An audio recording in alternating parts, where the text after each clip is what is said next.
مساكم الله بالخير، اللهم صل وسلم وبارك على نبينا محمد. عام 1427 للهجرة سوينا بطولة قوية وحماسية، بطولة الذيب 8، اللي هو الكابتن المعتزل كابتن نادي القلعة سابقا اللاعب فهد الطريف أبو ساعد. يستاهل أبو ساعد. سوينا البطولة وصراحة نجحت نجاح مو طبيعي بحضور الجماهير والفرق القوية اللي هم الضياغم، الشمامرة، القايط، وفريق الأحرار، فريق النجوم أبو هاني وأبو هارون، فريقي الذيب اللي هو نجوم المنطقة عبد العزيز تركي وبدر ناوي واللي معه، فريق الفلوجة، فريق اللهم صل على محمد، فريق سام 6 اللي هو بعض من الهذال ومعهم 16 فريق على طول خروج مغلوب للنهائي. وهذا اللي حمس البطولة. أخليكم شوية بس تشوفون تتذكرون شوية من الماضي. هذا المكان كانت السيارات توقف هنا، الجماهير توقف هنا مربع على الملعب كله، مكان مصلى العيد الملعب كان، وكانت الشباب يجلسون هناك بالغار هذاك، والسيارات تحت، وهنا العالم فوق الجبل وتحت السيارات. ما أنسى ولا أقدر أتناسى اللي ساعدوني الله يعطيهم العافية في البطولة، اللي هو أبو عبد الله فهد المانع، وأمجد المانع أبو مهند، واللهم صل على محمد الكابتن حمد القايد لاعب نادي القلعة سابقا برضو ما قصر بالجوائز. ماني مطول عليكم، نروح احنا وياكم ونشوف المقاطع وإن شاء الله تعجبكم. هذه مقابلة مع اللاعب صغير الشمري، الله يا الزمن الجميل. شوفوا الجمهور والسيارات والعالم. يعني ككل تنظيم فرق بدون يعني جمالات. والله هي حلوه هي بس ما يعني هذه المشكله هاي. عن مدح البطولة لكن يقول الأرضية تعبانة. منعنا عشان بس ما يدخل عشان المباراة الأخيرة زر 4، لكن أبو نزال والشباب الله هذا أبو بندر أحمد النزال الله يذكره بالخير.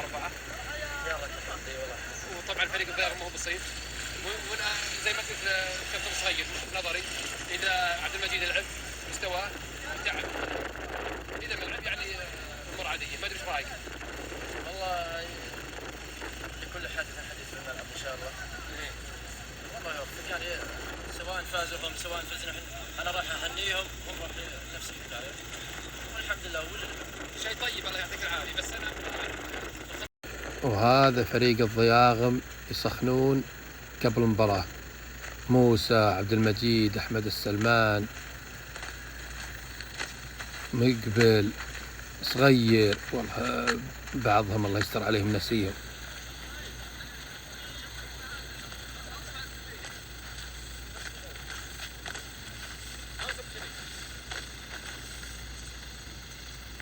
هذا عبد الله مناحي مع فريق أبو نزال فريق الشمال، وهذا الله يرحمه ماجد مكيمن، صلاح جلوي، حتى هم والله فريقهم كويس بس عاد ما يتقارن بضياغم، كانوا مرتبين ومنظمين.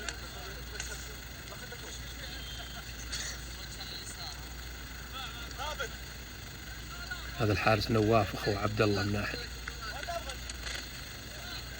كابتن علي خليفة من فريق فريق الأحرار وكابتنهم عبد الله علي الخليفة، مقابل على السريع. ايش رايك عن المباراة؟ تهيأتوا لها نفسيا فنيا؟ والله انا فلوج ان شاء الله انها مضمونه، انا اشوف انها بالجيبه. تصريحات قوية من كابتن علي. الفريق ما يأهل انه ينافس، كان يعتمد على لاعب واحد اللي هو الشعلان رقم 9 محمد، اخذ كرت احمر خلاص الحين ما اشوف ان عندهم احد الا بس لاعب واحد رقم 7 ما ادري ايش اسمه الصغير، اخو الصغير. وهذا أبو حسام عبد الخلف عمل قرعة بين فريق الضياغم والشمال. الله يا أبو حسام.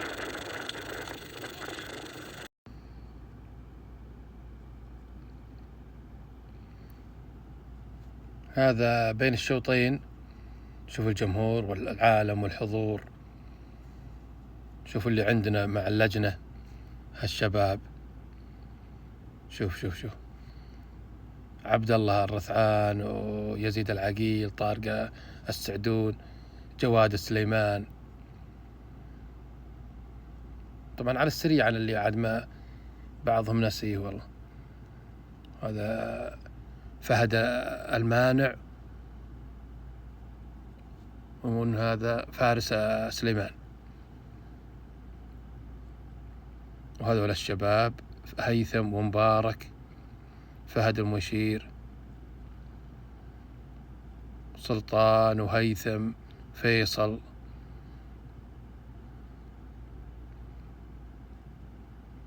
شوف العالم فوق الجبل.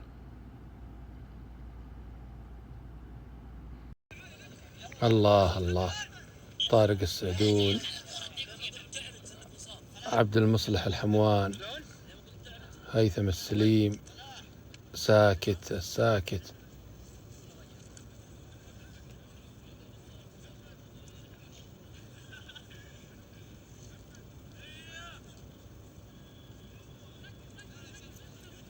شو موضوع الدبابات؟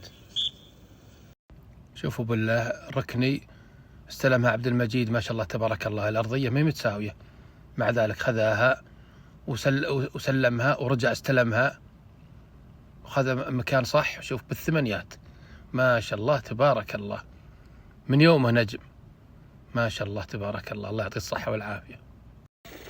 عرهان وسلطان الحيزان الأصلي طبعا سام 6 الحين. الله. هذا فريق الهذال سابقا وسام 6 في البطولة هذه. نشوف غرتها. شوف العين. الله يا ابو مهنا. وهذا الكابتن ساكت يسخن بالحارس عبد المجيد جريد. كابتن ساكت الجابر او سامي الساكت. طبعا اليوم مباراة مصيرية، دور 16 دخول دور 8. وش رايك بهالمباراة؟ يعني الفريق المقابل صراحة فريق ما هو بسيط، فريق مرشح للبطولة. وش طريقتكم اليوم اللعب؟ مش هسمكن منهم. انت عارف يعني معنا فريق شباب وفريق طموح، وان شاء الله يعني يهمنا حنا المستوى بغض النظر عن النتيجة، لأن صح راح نقابل فريق وكلهم الفريق الأول، لكن إن شاء الله بإذن الله الشباب ما هم راح ينقابل. الله يعطيك العافية. هذا أبو دامر، محمد الدامر. والله ما قصرت يا أبو دامر. ما قصرت. بصراحة حضوركم واللي جالس صراحة إيجابي يعطيك حمد العقلة أتوقع، وهذا محمد الدوش. طبعا يوسف الصغير. وهذا والله أنا ما أحب أسعد خالد، أتوقع خالد أخوه ماجد الدوش، هو ماجد. عبد المجيد حارس. وهذا عبد المجيد الجريد. حاليا صراحة المباراة راحت ما عجبتني ولا عجبت الجمهور. توعدنا إن شاء الله المباراة. إن شاء الله بإذن الله نتمنى لكم غير يرضي. طيب وش أسباب المباراة راحت إنه ما قدمتوا؟ والله شو اسمه أخويانا حسوا أنهم تقدموا وخلوا الدفاع فاضي. شوف يعني صراحة أنت صديت كم كورة كويسة، لكن في أهداف جت يعني من مسافة بعيدة ما توقعنا يعني منك، إنك ما شاء الله يعني موهبة إن شاء الله نتنبأ لها موهبة كويسة. إن شاء الله، بس والله ما المباراة راحت أحس إني عاد بدعت. ما هذا رأيكم أنتم بالنسبة لكم أنتم. لا أنت ما قصرت يعني، بس كان أفضل من كذا عندك يعني ما أعطيتنا. والله هذا إن شاء الله أبدأ بملكم غير رضيكم من المباراة. توعدنا إن شاء الله يعني. كابتن أبو واكد. يا أخي ادخل على ولدك تزود أطفال خيار أنا حمود وشيل. كان أبو واكد متواجد طول أثناء البطولة. ملح الجمهور والله. ايش رايك عن هالبطوله؟ طيب انت جيت مرتين قبل كذا ويقول أتمنى إنك تفوز بالبطولة، الله يعطيه العافية. الله يعطيك العافيه ما قصرت. وطبعا العيال هذول ان شاء الله يعني يصلون معنا دور 4. شوف الحركة، انخبطت سيارته.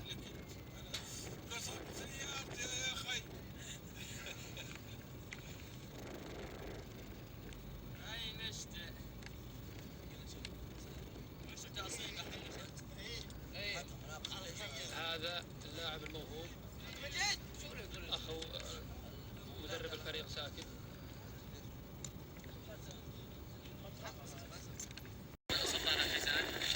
كابتن سلطان الحيزان أبو بكر،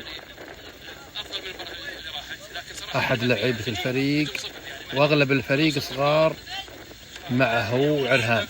تقريبا يعني، ومدرب الفريق ساكت. يعني هذه مشاركه، تعرف صغار اللعيبه كلهم انا شايفهم وانا يعني اعتمدوا علي وما اديت اللي علي. ان شاء الله الدوري الجاي او الدورات الجايه يعتمدون على حالهم ويقدمون افضل. خدموا طبعا الفريق الثاني خدمهم من سنه، جاء السعوديه خدمت من المانيا 8 بسبب 3 ساعات. يعني عندنا اليوم صح بس اجسام صغيره. طيب يمكن هذا يعطيك العافيه. طيب بس هذا حمدان سليمان واحمد سعد سليمان، الله يشفيه ويعافيه. مقابله سريعه مع واحد من الجمهور.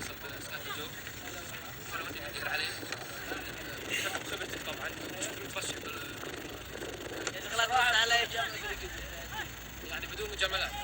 والثاني اللي ترشح الثاني لو ما اخذها انت ثاني كل مره ناخذ الثاني، لكن ان شاء الله المره اخذ الاول. ابو عيال ياخذ عليه يسلبك تاخذ الاول ولا زين.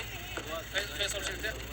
انا ما اتوقع، لكن عندي وجهه نظر احترم فيصل انضحك ابو رجع فيصل. هذا والعلم عند الله احد لاعبي سام 6 او الهذال، نفسه هذال وسام 6، هذا صالح الحجام.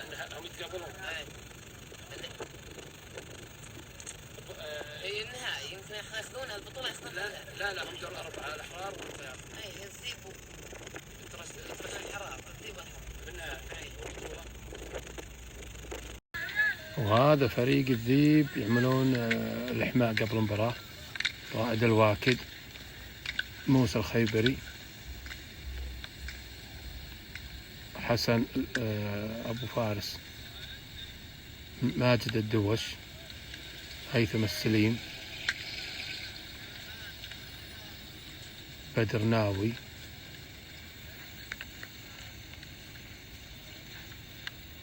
هذا علي النبط،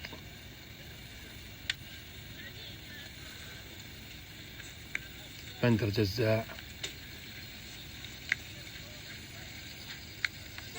والكابتن عبد العزيز التركي.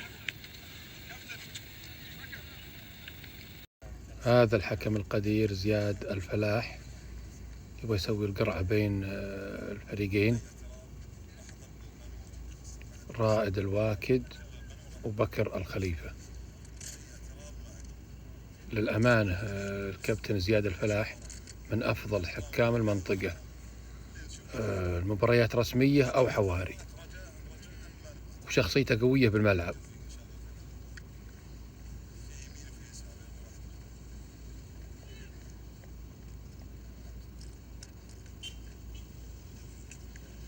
هذا الفريقين يسلمون على بعض. صراحة الفريق اللي ضدنا مو سهل، بكر الخليفة، حافظ مسند، إبراهيم العفر، مازن الصلهام، يزيد النهار، صلاح المرجي. فريق منظم، بس الحمد لله فزنا، لأن فريقنا برضو مو سهل، لكن كالعادة بدور الأربعة خرجنا بضربات الجزاء.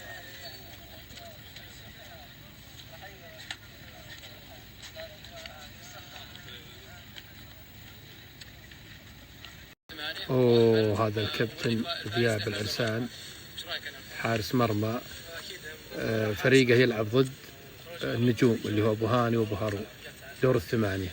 ان شاء الله يعني حاسين انكم خوف منهم، حاسين انكم تفوزون؟ اكيد كل الفريقين حاسب شيء هذا، بس نضغط البدايه ان شاء الله المباراه الجايه ان شاء الله.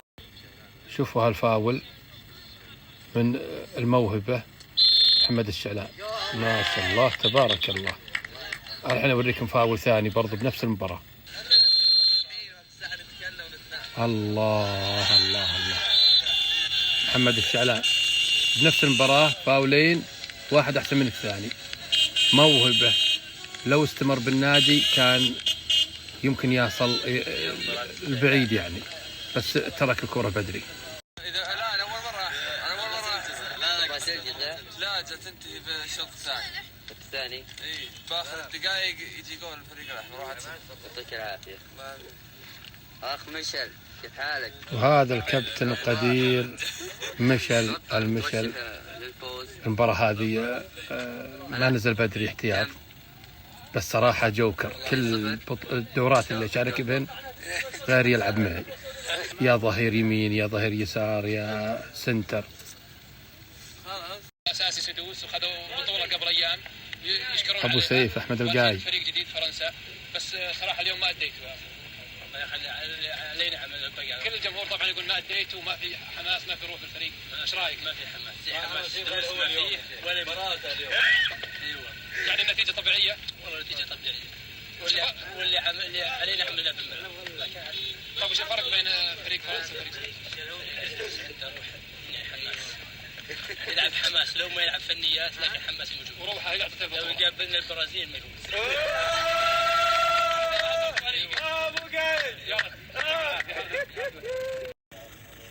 ممدوح الناصر حكم لقاء الأحرار والفلوجة. هذا علي الخليفة وهذا عبد العزيز المرجي.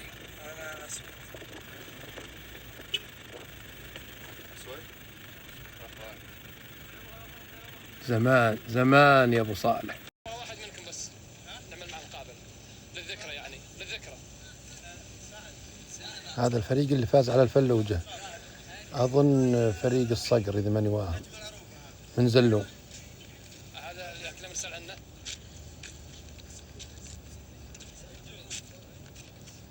طبعا فريق الصقر من زلوم، لا احد لاعبي فريق الصقر سعد مهيل. اول شيء تعال هنا على السياره. اول شيء مبروك على الفوز، تستاهلون. وش رايك الجمهور؟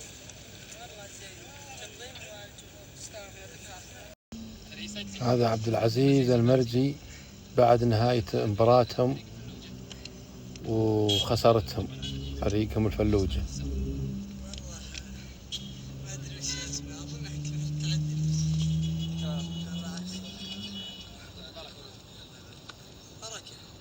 شلون يعني قصدك انا احنا مساهمين مع بعض كثير، يعني فعليا بالملعب ما في لعب جماعي، فردي اكثر شيء. طيب والكرت الاحمر مستحق ولا؟ ايوه مستحق. طيب وليش ما حد تكلم عليه؟ ما ينرفز معنا؟ ترشح البطوله بس والله. الذيب وخلاص. لا صراحه هذول والله ترشح هذول البطوله. احمد الغازي من اشبال الطائر عندنا. فريق من اللي رشح؟ رشحني يعني توقع كله سوا ما عجبني. مقابلة مع محمد الدوش وبعض من الشباب وهاني الحمود.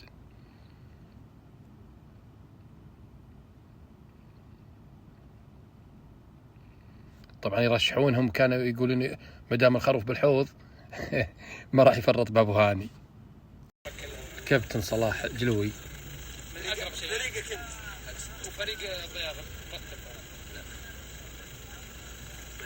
والله صاد كل العالم ترشح فريقي، وبالنهاية أطلع يا نهائي يا دور الأربعة بلنتيات لما تركت البطولات الحواري كلها.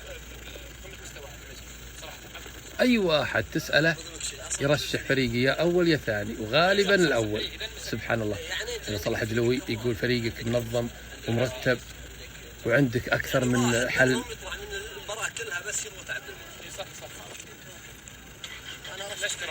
نشكره على الشعور الجيد. هذا الحقيقي.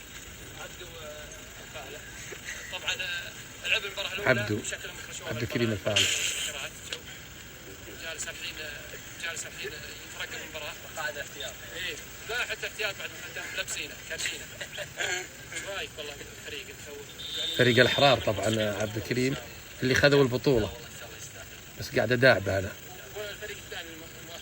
وهذا النجم الجماهيري أبو هاني عيادة جاب هدف بآخر المباراة وأهل فريقه دور الثمانية دور الأربعة.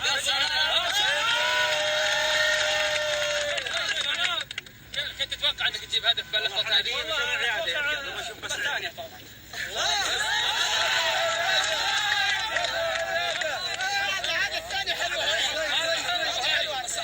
في سؤال محرج شوي. جايه طبعا ما تدرون تقابلون انت. تقابلون طبعا فريقنا، وش تتوقع تصير المباراة؟ والله اتوقع انها اخوي يبغون بطلت تصير مباراه يعني قويه وحاسمه. بس لا تفوزون ولا حدث حديث ان شاء الله. كل حدث حديث. الله الله، هذا خالد المانع الله يرحمه ويغفر له ويسامحه. وهذا اللي بجنبه اخوه فيصل الله يرحمه. وهذا ولد عمهم مبارك المانع.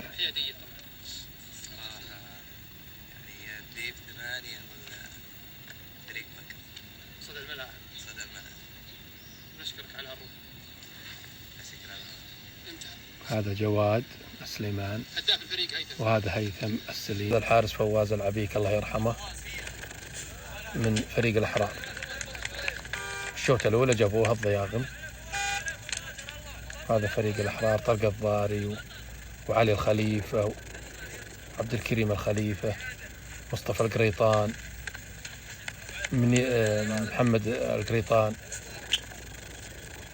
وفريق الضياغم اللي هم موسى وعبد المجيد انطرد باخر المباراة. طبعا عبد المجيد عبد الله، موسى وصغير وأحمد سلمان. هذا الشوط الثاني طرق الضاري.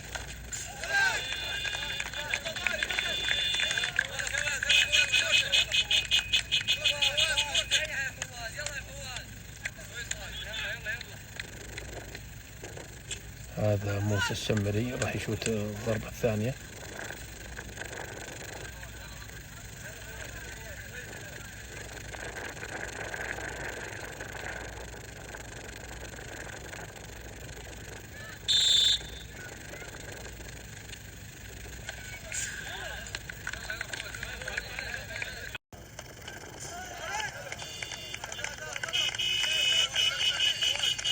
محمد العزارة، أتوقع محمد العزارة اللي شاته.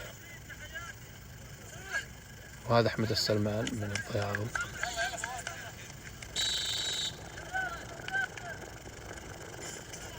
أوف والله يشلقه ما شاء الله.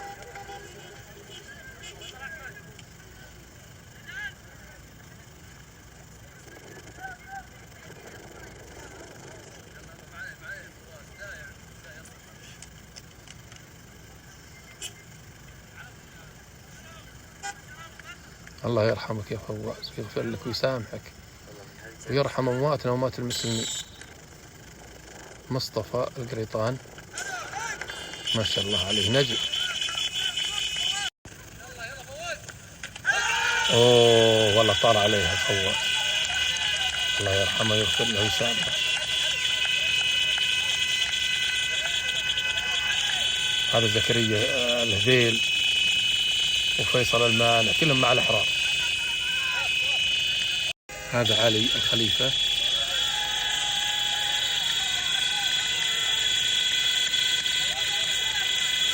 فيصل المانع الفرحة. باقي شوطة طبعا للضياغم، إذا ضاعت يتأهلون الأحرار، وإذا سجلها تتمدد. أظن هذا مقبل والله إذا ماني واهم، مقبل الشمري.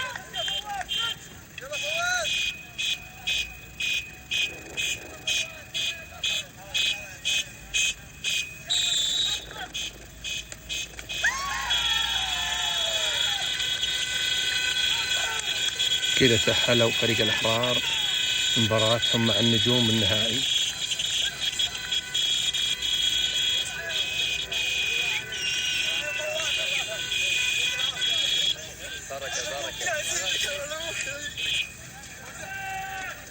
بسم الله أحد جمهور المواصلين البطولة. أول شيء يعطيك العافية على الحضور. الله يعافيك. ثاني شيء طبعا المباراة هذه بين فريق لا فريق شو اسمه البرازيل اللي هم طبعا النجوم، وفريق برشلونة فريق ديابكم. ما تتوقع تفوز المباراة؟ برشلونة. ليه؟ من يتوقع؟ على اللون، على الشعار، على يعني. لا برشلونة معروف انه يعني يفوز. طيب وش تتوقع يفوز بالبطولة كلها؟ قال قل عيد المهولي اليماني مكتوب عليه حب الشباب. جدارة. طيب ما تتوقع المباراة تفوز؟ صراحة لا واضح فريق هذا تعبان. لا يعني يعني كاس مال. الله ابو شوق بالخبره.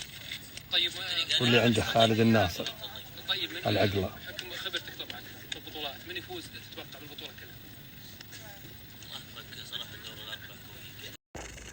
وهذه الكاميرا راحت المكان ثاني، اللي راح بعد العقله الحاش ما يبغى المقابله.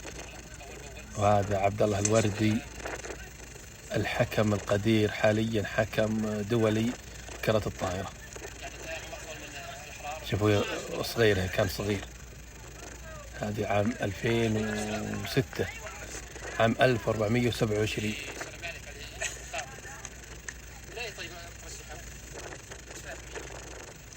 يعني فنيا افضل او انسجام، يعني انسجام. مع الملك لا يعطيك العافيه، هذا مش نظري. يعطيك العافيه. هنا لا الله يسلمك عدالة. هذا حمدان سليمان، أحاول معه من المقابلة وهو رافض.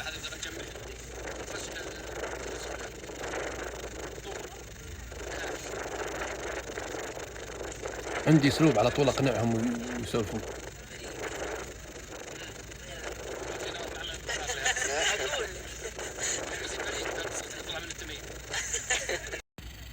هذه مقابلات سريعة مع الجمهور، ما راح اقول لكم منهم، انتم من نفسكم اللي عارفهم يرسل لي.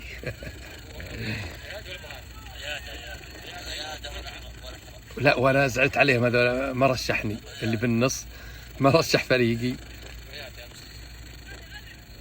يعني الشكل اللي قاموا وجدي معهم اللي هم ما رشحوا ولا مسنتين والله ترى الحين الله الله الله. يعطيكم العافيه على الحضور. الله يعافيك. متابعه من ترشح المباراه النهائيه مو البطوله. فالذيب ايوه البطوله عاد والله هذا خدتها عندك ما ادري والله ما ادري، بس الذيب صعب ينحس. والله صعب. اي والله في جائزه لحسن شو اسمه مشجع ولا احسن حسن. مشجع لازم. يعطيك العافيه. الله يعافيك. في جائزه. يعطيك العافيه. بس في مساله اليوم معصبه ما ادري ليه. والله في خشيه هذا اللي عصب، بس يعني غلطه ورا غلطه. صح، بس الهدف مو هذا.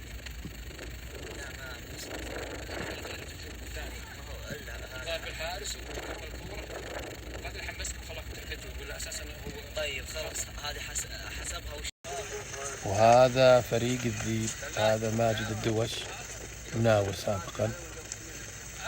ومن الانطلاق طبعا حسن حارس الانطلاق ابو فارس، وبدر ناوي رئيس الانطلاق حاليا ولاعب الانطلاق سابقا، وبندر جزاع وعلي النبط وعبد العزيز التركي، رائد الواكد، هيثم السليم، مشل المشل.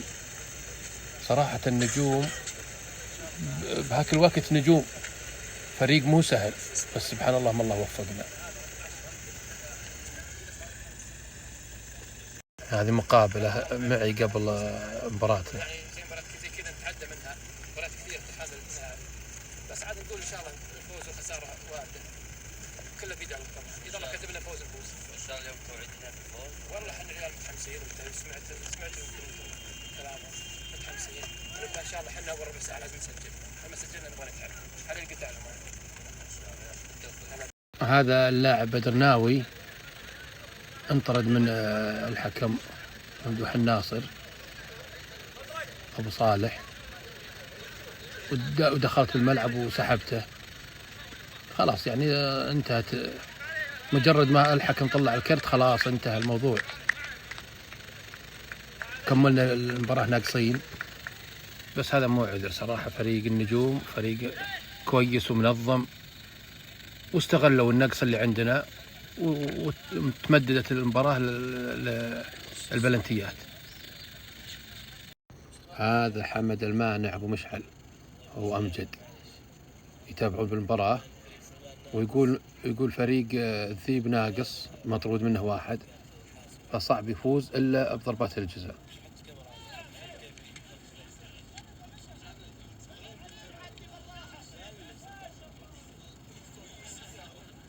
يعني ان شاء الله منتهي بضربات الجزاء حمد ضربات الجزاء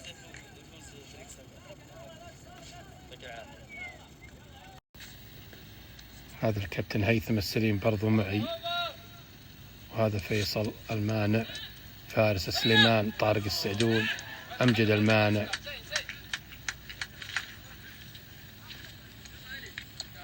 هاني الغازي.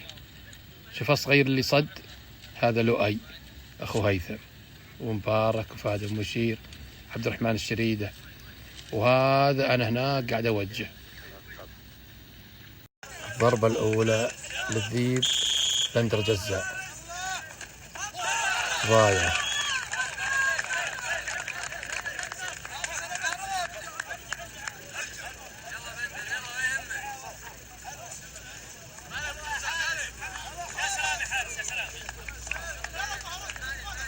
عليه بندر.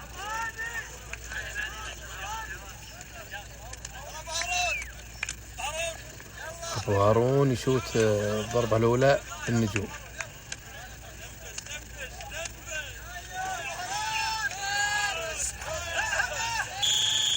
والله ما يدري وين هي، ما شاء الله. حلوة كابتن حلوة.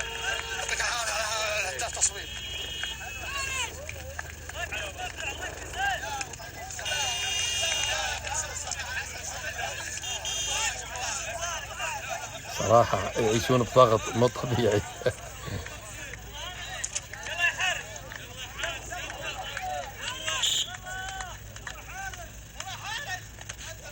الله الله، هذا تركي عبد العزيز تركي نجم ما شاء الله تبارك.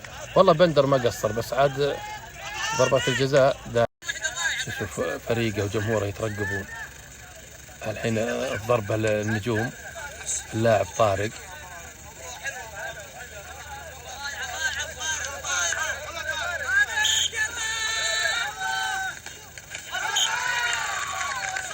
ما شاء الله تبارك الله. وبرضه سوء طالع الحارس حسن أبو فارس، يعني حارس نادي وقدير، بس سبحان الله ما توفق. هذا أمجد،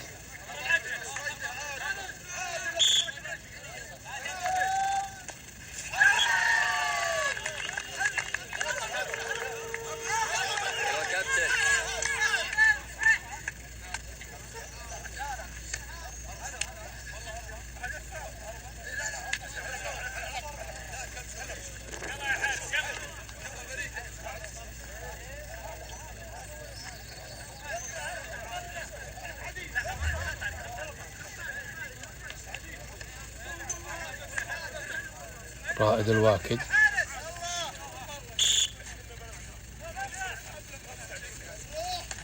ما شاء الله بطل.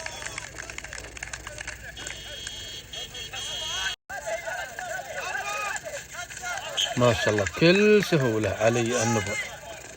مفروض البلنتيات يبغى لها تركيز، اللي ما هو مركز وأعصابه هادية ما يشوت. بعضهم بس يبغى يشوت يخلص منها.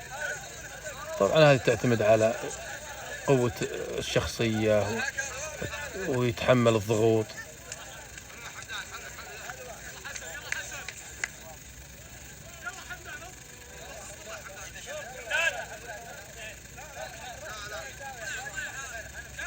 الحكم القدير أبو صالح ممدوح الناصر. ما سبحان الله، ما هي مكتوبة من بين يديه.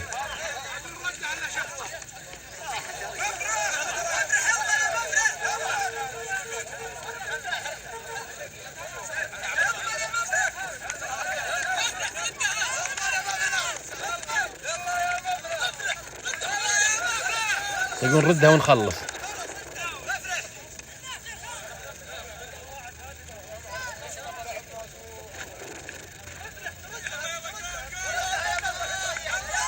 ناجي، الله الله الله، ناجي قدوش شاتها وهو زعلان. لأن صراحة المفروض أن المباراة منتهية بدري، بس عاد الحظ ما ساعدنا والطرد أثر. وهذه الضربة الأخيرة إذا جت انتهت المباراة بفوز النجوم. الله الله الله الله، شوف الفرحة صراحة، والله عملوا لنا جو، عملوا لنا حماس في هالبطولة، جماهير ولعيبة يستاهلون. زي ما قال أبو هاني قبل المباراة لكل حادث الحديث.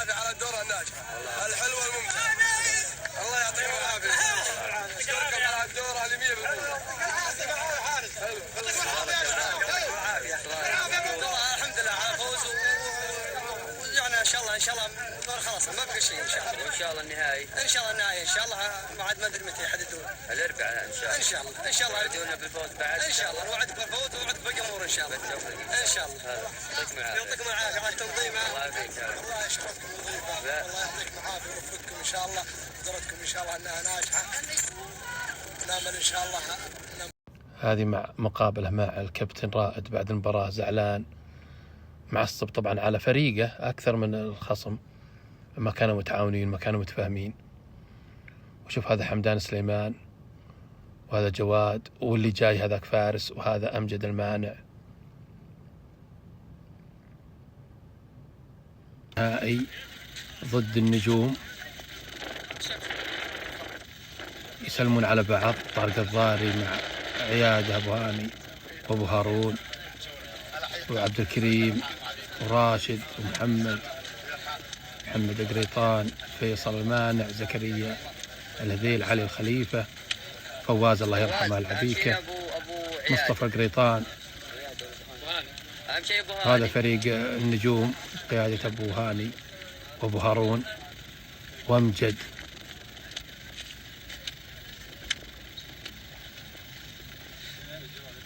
وهذا الحكم القدير عبد الله خلف أبو حسام.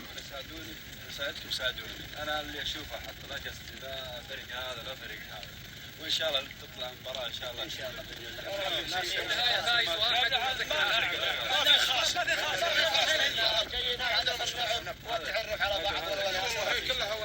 صراحة كلمات. وش تتوقع عن فريقك المباراة اليوم؟ ان شاءالله الفريق يعني توقع قوي يعني. شوف خلي يعدون اسمائهم بالترتيب من هنا. لا كل واحد يعد اسمه. كسرت كاميرا عليه من هنا يلا جلس. قوة ايوه اللي بعده. موسى السيد عايشة الخير. عياش عيد الخير. وانت كل اسمك قوة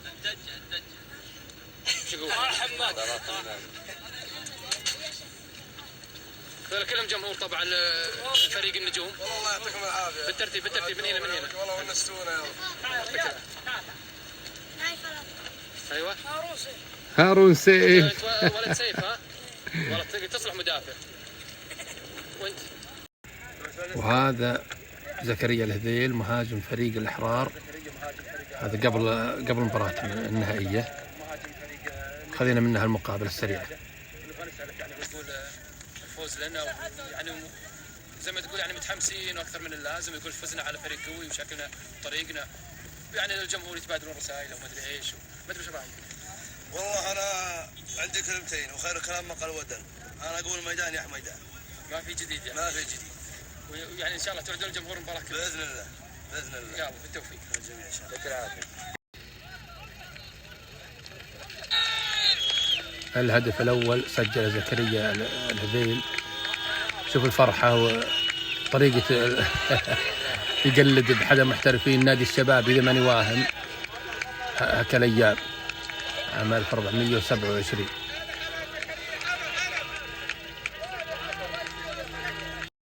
شوف هدف التعادل حق فريق النجوم.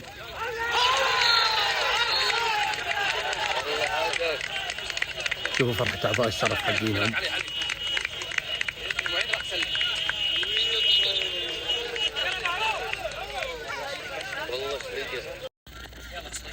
مقابلة مع أبو هارون بين الشوطين. صراحة متحدث ما شاء الله أبو هارون. سحبنا فريق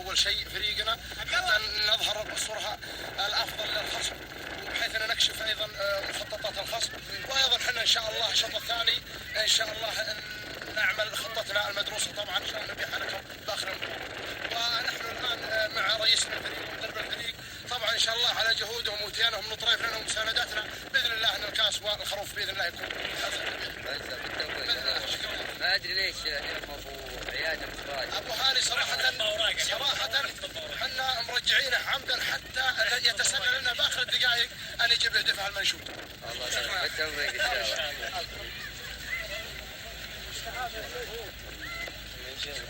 شوفوا ما شاء الله جمهور واعضاء شرف. وهذا بلنتي صراحه ما هو واضح، انا وقتها ما شفته بعد، ما ادري هو هل هو بلنتي يعني ولا مو بلنتي، لكن عاد الحكم احسبه ونقول انه بلنتي. اللي شاته اتوقع طرق الضاري.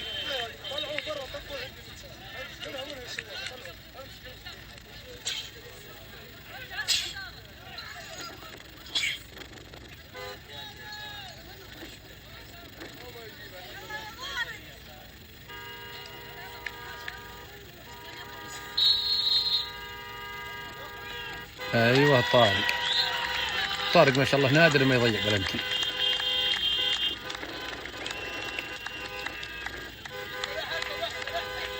جمهورهم يقول احسن يا حكم. تعرفون هالوليد اللي جالس؟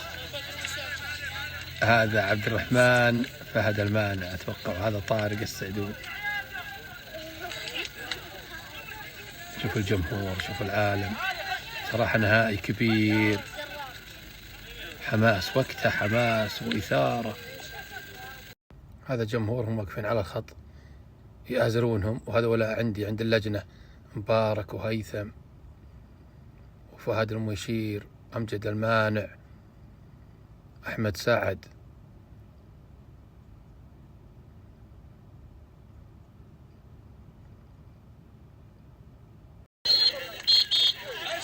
وانتهت المباراة، فوز الأحرار 2-1 على النجوم. يستاهلون،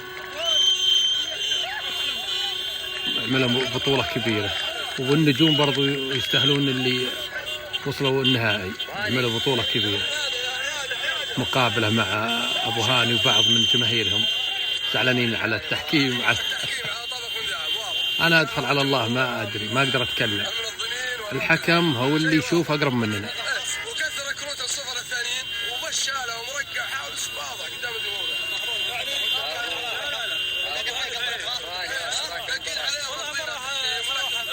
يعني مباراة قوية صعبة خلت الكشف. بس المباراة معنا مباراة نظرية، احنا نظري حكم صراحة. الاتصال حتى نظهرون هناك دافن اللاعب ومشاهد.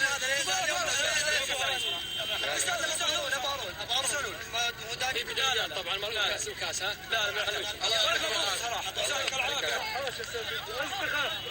وهذا الله يرحمه ويغفر له فواز العبيكة شايل الخروف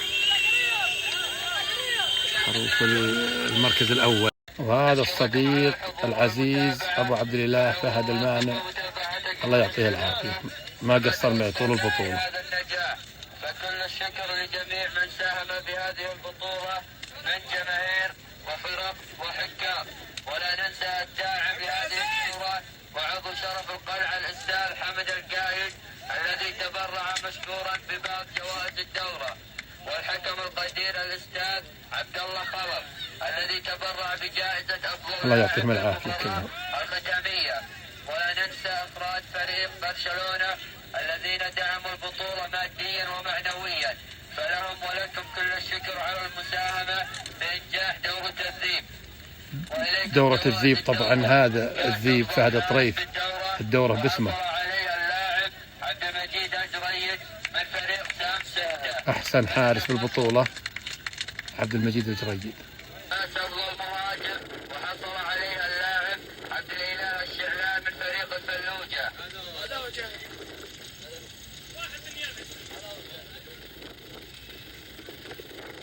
عبد الله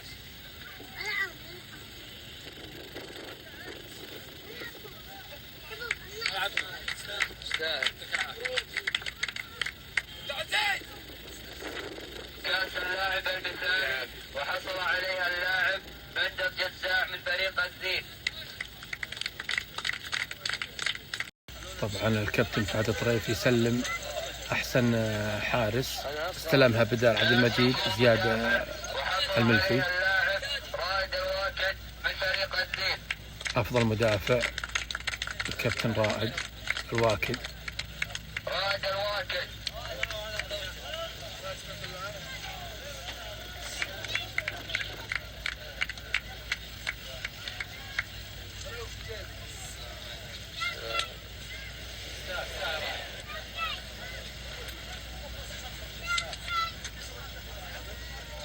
جائزة أفضل لاعب في المباراة الختامية وحصل عليها اللاعب عيادة أبو هاني من فريق النجوم.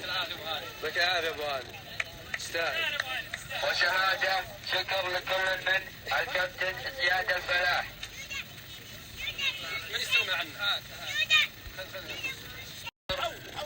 هذا طارق السعدون استلم جائزة شهادة شكر للحكم زياد الفلاح، وهذا الحكم عبد الله خلف يستلم شهادة الشكر. وشهادة شكر للكابتن ناصر حمواد. الله يا ابو مصعب. يا ابو حمواد. شهادة شكر للكابتن ممدوح الناصر.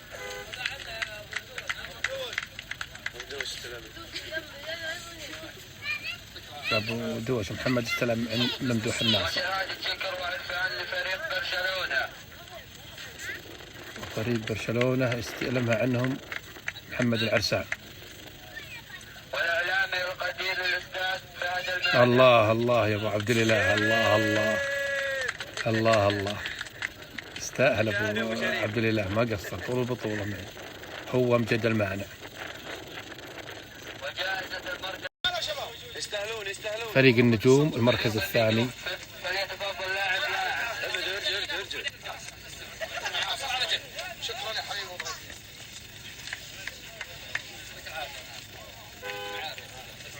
يعطيكم العافية. يعطيك العافية. ما قصرت.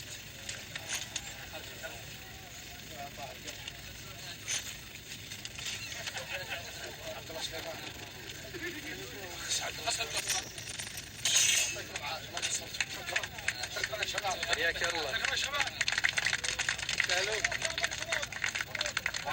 وهذا فريق الأحرار بطل بطولة الذيب، يستاهلون طارق الضاري، محمد العزارة، فواز العبيك الله يرحمه ويغفر له ويسامحه، راشد الراشد، علي الخليفة،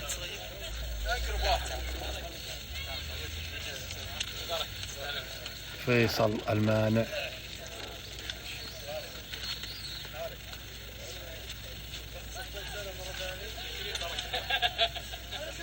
زكريا الهذيل، محمد قريطان،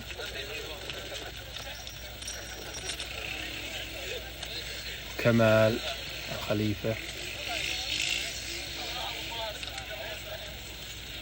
وعبد الكريم الخليفة، أو الراشد،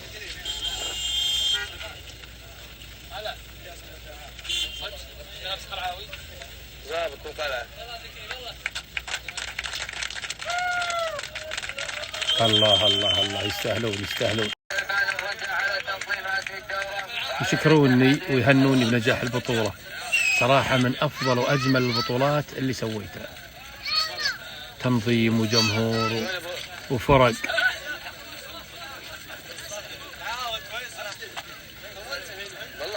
والمخرج أمجد المانع أبو مهند الله يعطيه العافية، معي طول البطولة، هو وأبو عبد الاله فهد المانع. والتمياط حمدان